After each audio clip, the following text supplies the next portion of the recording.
Halo, nama saya Ahmad Ramadan, NIM 1822498331, akan menjelaskan tentang manajemen memori. Dengan latar belakang, memori adalah pusat kegiatan pada komputer, karena setiap proses harus melalui memori terlebih dahulu. Memori juga merupakan tempat penampung data dan kode instruksi pada program. Konsep dasarnya dari register ke change memory, lalu ke main memory, dan ke secondary memory.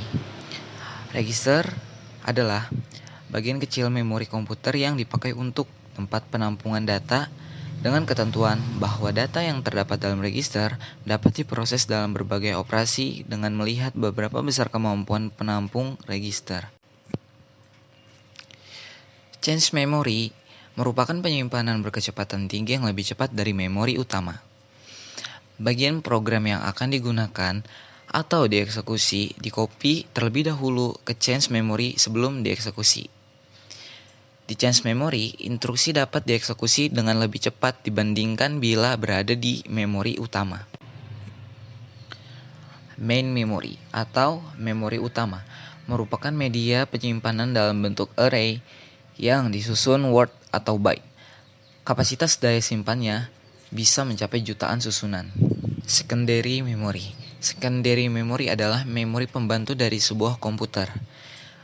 Contohnya kayak hard disk, micro SD, dan lain sebagainya. Register. Kapasitas memori register sangat terbatas agar ukuran chip prosesor tetap kecil. Oleh sebab itu, diperlukan memori utama. Contoh memori register, IR, Instruction Register, untuk menampung kode instruksi yang akan dieksekusi, AX, BX, CX, dan DX, untuk menampung data dan informasi. Memori utama. Memori utama pada umumnya dapat diakses secara random di RAM, atau bisa kita sebut Random Access Memory, secara volatile, atau dialiri arus listrik. Namun sayangnya, kecepatan transfer data dari memori utama ke prosesor sangat lambat jika dibandingkan dengan eksekusi prosesor. Change memory. Untuk mengatasi perbedaan kecepatan, digunakan teknik changing untuk memori utama.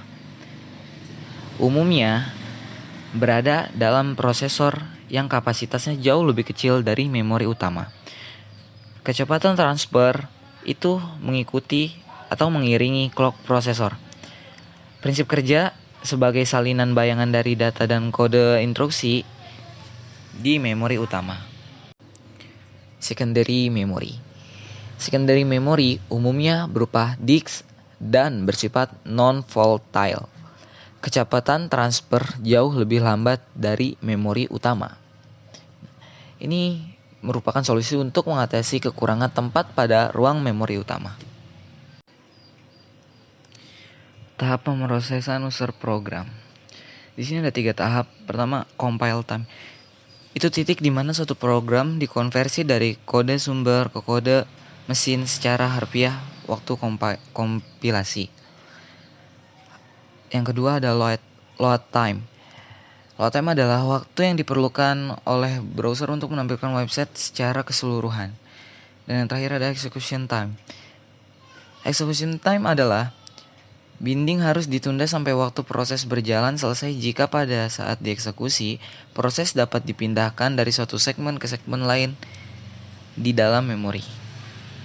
Relokasi dinamik menggunakan register relokasi. Alamat logika adalah alamat yang digenerate oleh CPU yang disebut juga alamat virtual.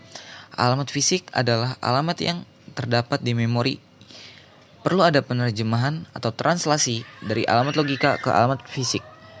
MMU, Memory Management Unit, adalah perangkat keras yang memetakan alamat logika ke alamat fisik. Dalam skema MMU adalah sebagai berikut. Menyediakan perangkat register yang dapat diset oleh CPU. Setiap proses mempunyai dataset register tersebut. disimpan di PCB. Harga dalam register base atau relokasi ditambahkan ke setiap alamat proses user pada saat run di memori. Program-program user hanya berurusan dengan alamat logika saja. Dynamic loading.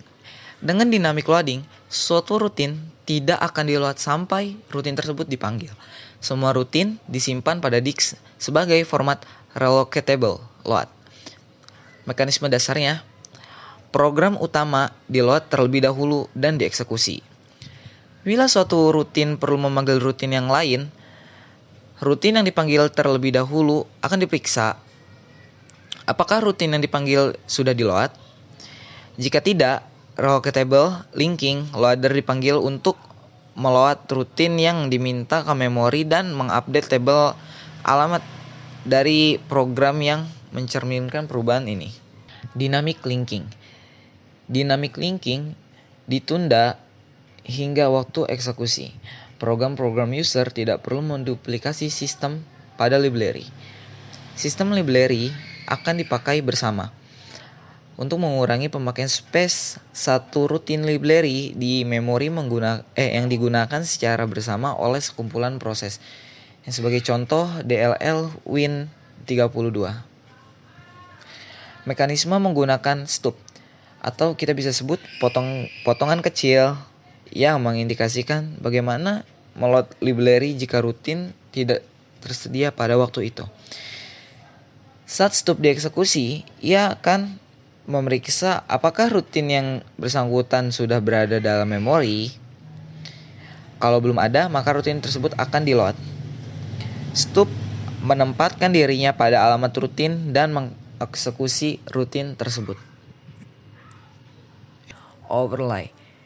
Overlay hanya instruksi dan data yang diperlukan pada suatu waktu yang disimpan di memori. Overlay diperlukan jika ukuran proses lebih besar dari memori yang dialokasikan untuknya. Overlay tidak membutuhkan dukungan khusus dari sistem operasi. User dapat mengimplementasikan secara lengkap menggunakan struktur file yang sederhana. Operasi sistem memberitahu hanya jika terdapat I/O yang melebihi batasnya. Swapping. Meskipun proses harus berada di memori untuk dieksekusi, tapi proses dapat di-swap atau kita bisa sebut swap itu sebagai ditukar, sementara keluar memori ke backing, store, dan kemudian membawanya ke memori untuk dieksekusi lanjutan. Penukaran dapat terjadi pada lingkungan dengan multiprogramming, penjadwalan CPU round robin, atau priority. Bila waktu kuantum habis atau proses yang datang mempunyai prioritas yang lebih tinggi, maka memory manager akan memulai swap out proses yang telah selesai atau proses yang prioritasnya lebih rendah dan swap in proses lainnya ke memori. Skema swapping. Pada umumnya, sebuah proses yang di swipe out akan menukar kembali ke ruang memori yang sama dengan sebelumnya. Penukaran membutuhkan sebuah backing storage. Bila CPU scheduler memutuskan untuk mengeksekusi proses, operasi sistem memanggil dispatcher. Dispatcher memeriksa untuk melihat apakah proses selanjutnya pada ready query ada di memori.